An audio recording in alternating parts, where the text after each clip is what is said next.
Es gab eine Zeit in meinem Leben, wo ich nicht wusste, ob ich das überstehe. Und genau dorthin möchte ich dich heute mitnehmen. Schön, dass du da bist. Und heute geht's um meine tropische Krankheit Leishmaniose, welche ich in Kolumbien 2018 bekommen habe. Und das war eines meiner dunkelsten, wenn nicht das dunkelste Kapitel in meinem Leben, wo ich nicht wusste, wie geht es weiter und was mich total an meine Grenzen gebracht hat, körperlich, mental, emotional, auf allen Ebenen.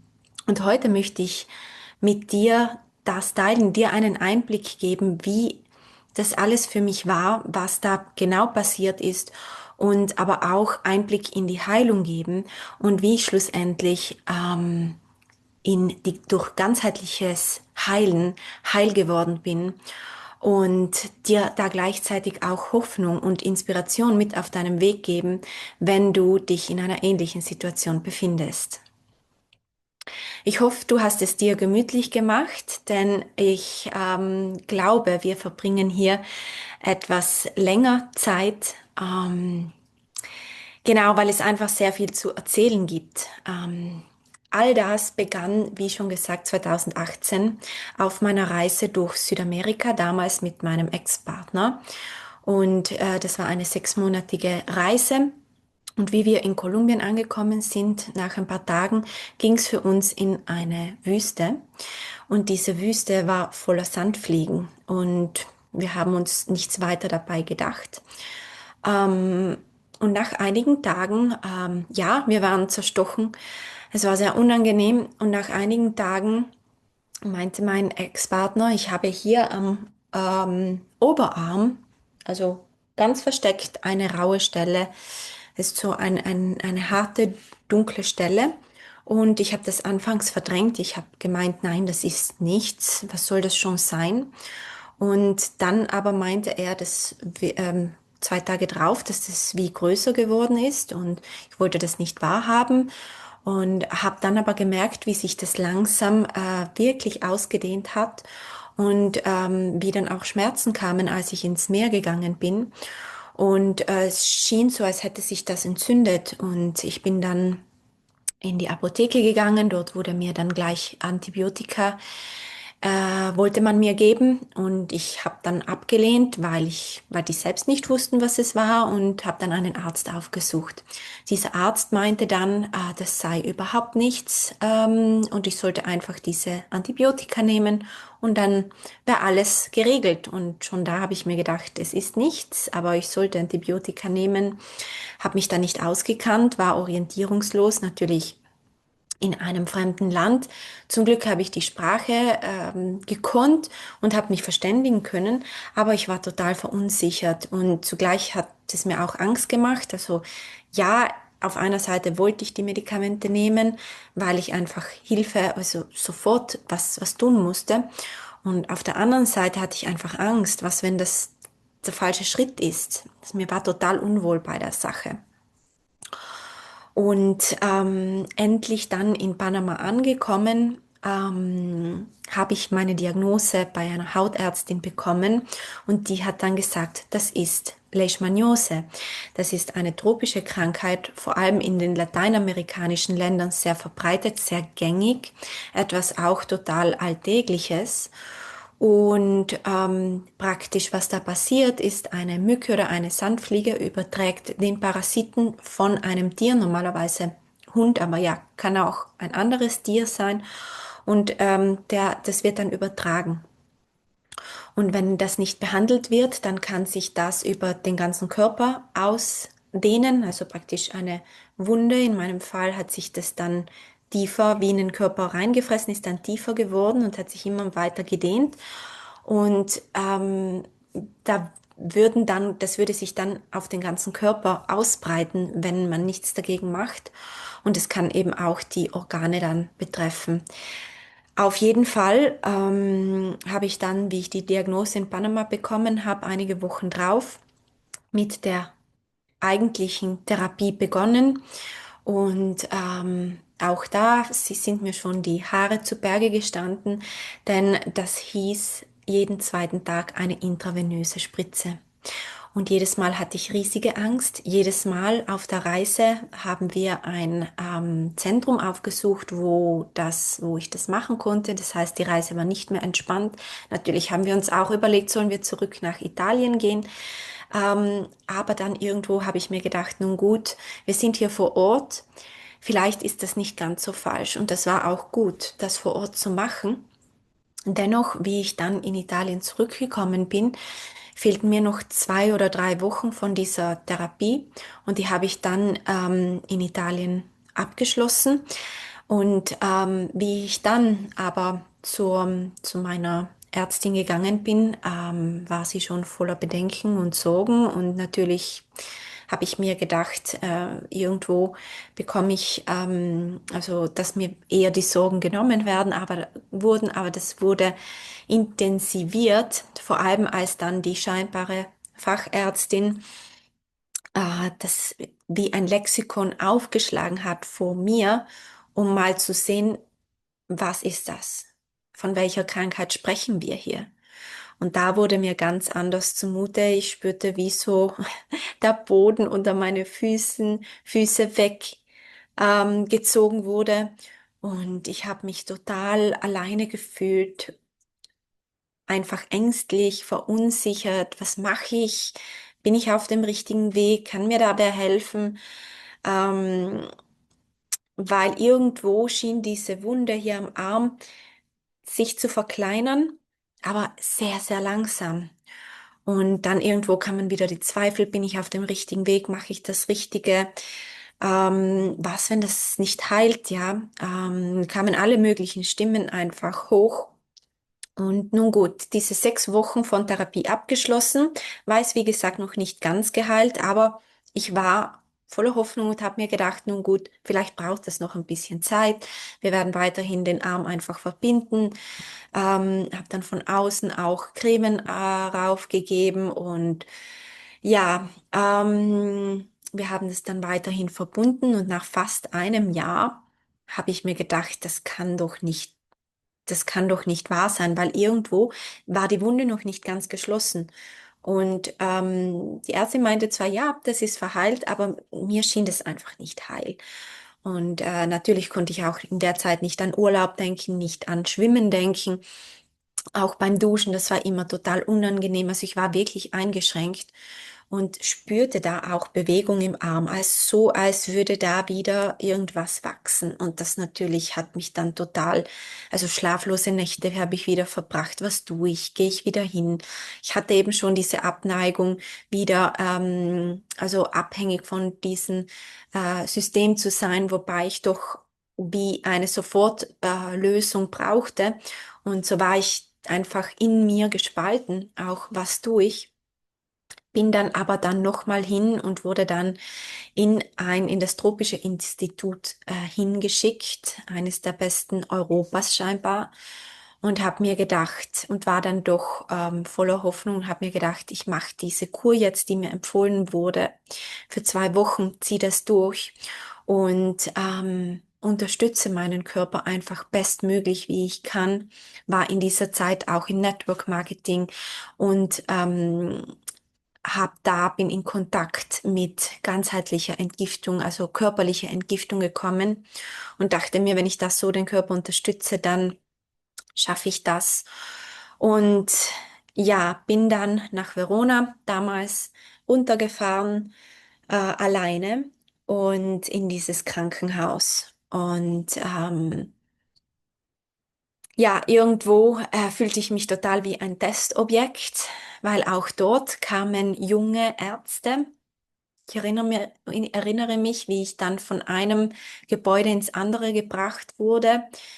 Und die haben dann mich gefragt auf Einwilligung, ob ich möchte, dass diese jungen Ärzte, also der Universität, dass die dabei sind, weil das so etwas Seltenes ist, dass sie das eben auch erleben dürfen. Und ja, ich habe dann eingestimmt und die waren auch total lieb. Aber es war wirklich, ich fühlte mich wie ein Testobjekt. Und oft dachte ich mir auch, weil das einfach nicht zu heilen schien, was jetzt noch? Warum ich? Was kommt noch?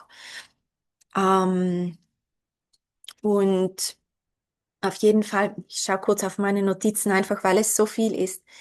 Und ich fand aber noch schwerer als die Krankheit war einfach der fehlende emotionale Support, den ich in der Zeit nicht hatte. Und nicht nur fehlender emotionale Support von den Menschen, wo ich es mir so sehr erwartet und erhofft habe, sondern ich bekam sogar noch Kritik und mangelndes Vertrauen und auch teilweise auch lächerlich machen und Besserwisserei. Und gleichzeitig war ich wie in einem Loch, ja, ich war depressiv, ich hatte Angst. Ich hatte auch einen Winternachmittag. Ich war so erschöpft. Ich war am Ende meiner Kräfte. Ich lag im Bett und ich zitterte und mein Herz war wie auf 180. Erst viel später habe ich verstanden, dass das eine Panikattacke war. Und ich habe mich einfach nicht gesehen gefühlt, weil ich gemerkt habe, Mm, von meiner Familie insbesondere, ich habe keinen Halt gehabt, ich hatte keinen Raum gehabt, mich in dieser Schwäche zu zeigen, mich einfach auch emotional nackt zu zeigen, mal zu weinen, mal zu sagen, ich kann nicht mehr, ich weiß nicht mehr weiter, weil ich einfach da auch so viel Angst gespürt habe und ich auch einfach immer wie die Starke sein musste. Und ich einfach gespürt habe, ich kann mich nicht fallen lassen. Und ich habe so viel dann getragen. Das war also kein Wunder, dass ich so erschöpft war. Ich habe mir wirklich gedacht, wie ist es möglich, dass ich so müde bin, so erschöpft, keine Kraft mit 26, 27 Jahren damals. Und ein großes Danke und ein großer Lichtblick, das war einfach diese Leute, die ich im Network Marketing hatte. Das war ein Support, ein Team, wo ich wirklich gespürt habe, die stehen hinter mir, die suchen nach Lösungen, die führen mich auch wie zu den richtigen Menschen. Und da gab es auch nicht diesen Raum von Angst. Die haben mich gesehen, ja, aber sie haben auch nach Lösungen Ausschau gehalten und mir Vorschläge gemacht. Was kann ich tun? Wohin kann ich gehen? Bin dann auch nach Deutschland gegangen. Dank diesem Team habe ich eine Top-Heilpraktikerin gefunden, die mich da begleitet hat, körperlich. Und wenn du Teil von diesem Team warst und das heute siehst, dann möchte ich auch mein herzliches Danke an dir sagen, weil das war wirklich für mich der einzige Lichtschimmer. Hm. Ähm, ja, und genau dort begann dann der Wendepunkt. Ähm, also, wo ich dann gespürt habe, es geht tiefer als dieser medizinische Support. Ich möchte jetzt tiefer arbeiten und wirklich an den Ursprung kommen. Auch das hat noch ein bisschen Zeit gebraucht, weil da einfach Themen damit verbunden waren, die sehr, sehr schmerzvoll waren und sind.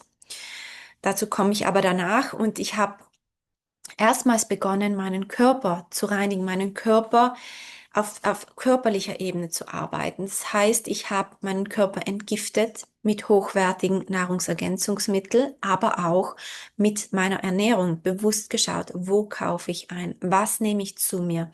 Ja, ich habe mich vegan ernährt, diese Umstellung gemacht, aber ich habe wirklich geschaut, keine von diesen Fertigprodukten zu nehmen, sondern selbst zu kochen, Dinge selbst zu kreieren und so viel als möglich einfach vom Bauern also gute Rohprodukte zu nehmen.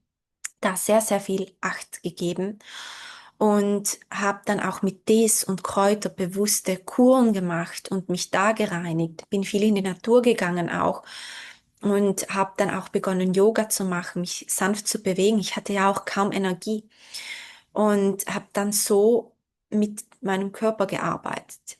Auf mentaler Ebene habe ich meinen Körper wie ganz, wie heil gesehen.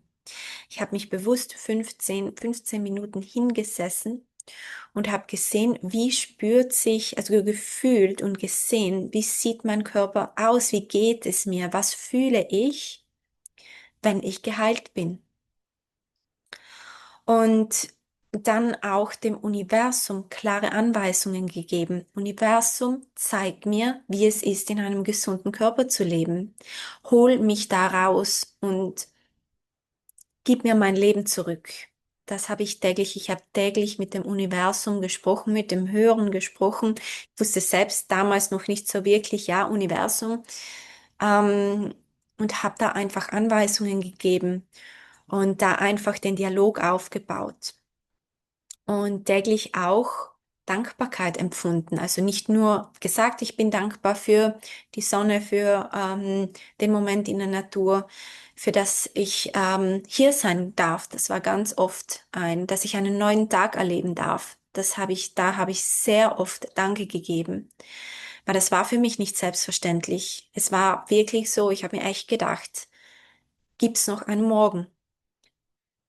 Und diese Dankbarkeit nicht nur zu sagen, sondern auch zu spüren, das war eben der ausschlaggebende Punkt.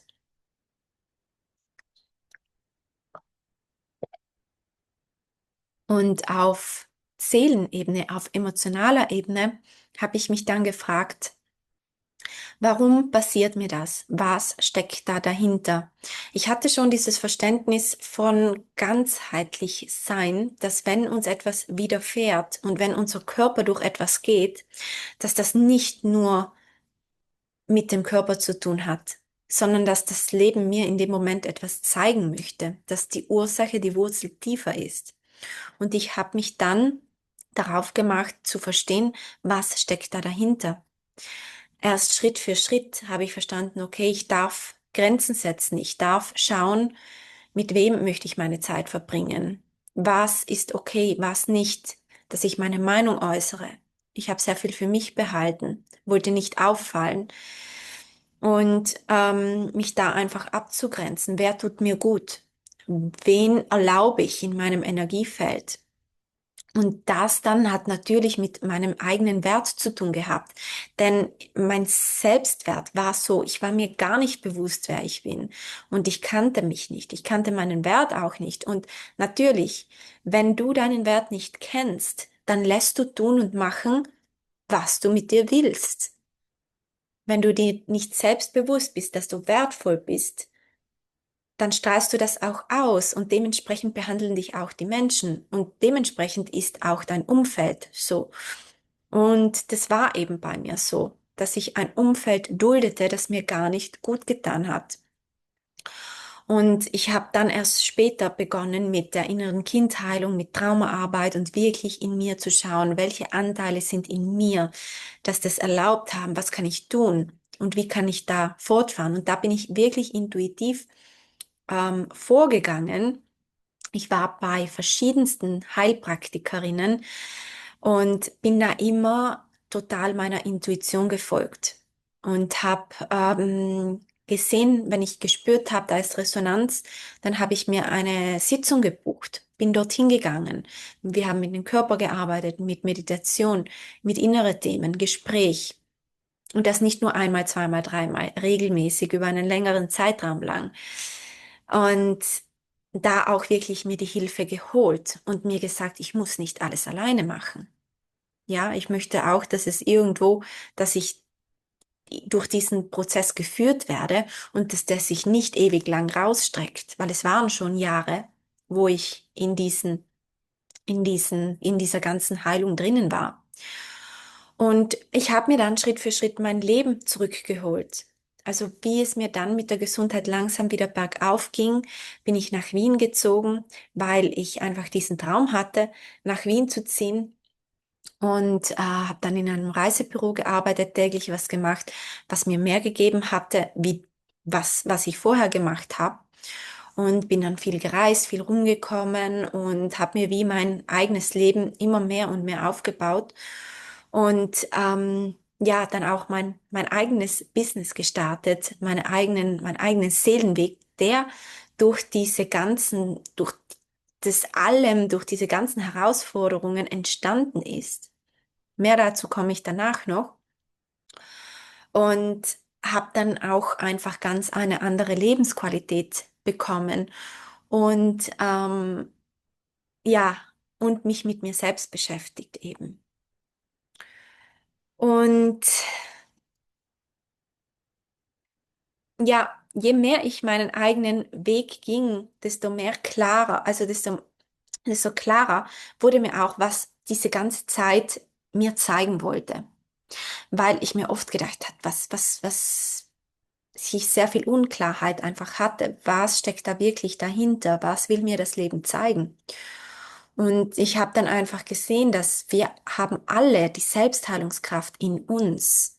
Es gilt nur darum, sie zu aktivieren.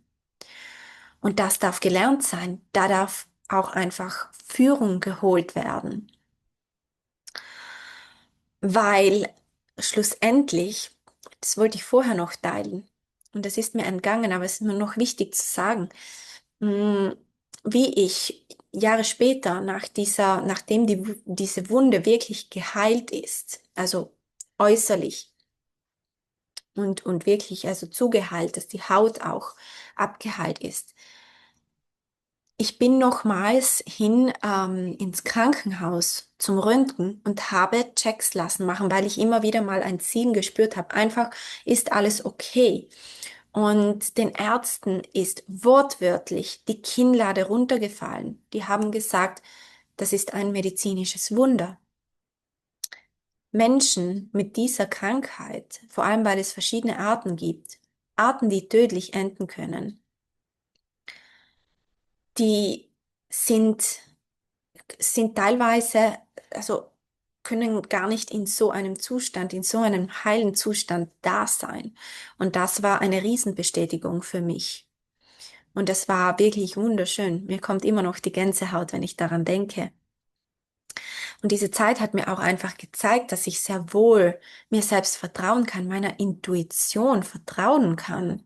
Vor allem in der Heilung ist die Intuition Gold wert. Da kann wirklich die Intuition dich selbst führen. Und ich hatte so viele Leute um mir, die mir abgeraten haben, die gesagt haben, geh durch den klassischen Weg, mach doch das, mach doch jenes. Es wurde auch oft gar nicht viel gesagt. Ich habe es einfach gespürt. Ich habe es einfach wahrgenommen, dass da einfach nicht der Support da ist für meinen Weg. Und auch diese ganzheitliche Perspektive zu sehen. Ja, ich hatte ein Verständnis, dass mehr dahinter steckt, hinter körperlichen Symptomen.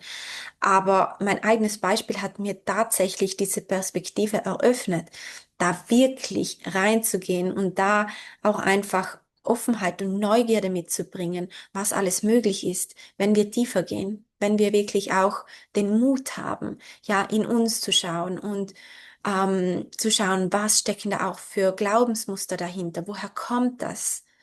Ja, und diese Scham auch überwinden können, denn sehr oft, wenn wir mit Trauma, mit Kindheitstrauma zu tun haben, dann steckt ja auch sehr viel Scham dahinter, dann trauen wir uns ja auch gar nicht, uns jemanden so zu zeigen, so zu öffnen, wie wir sind.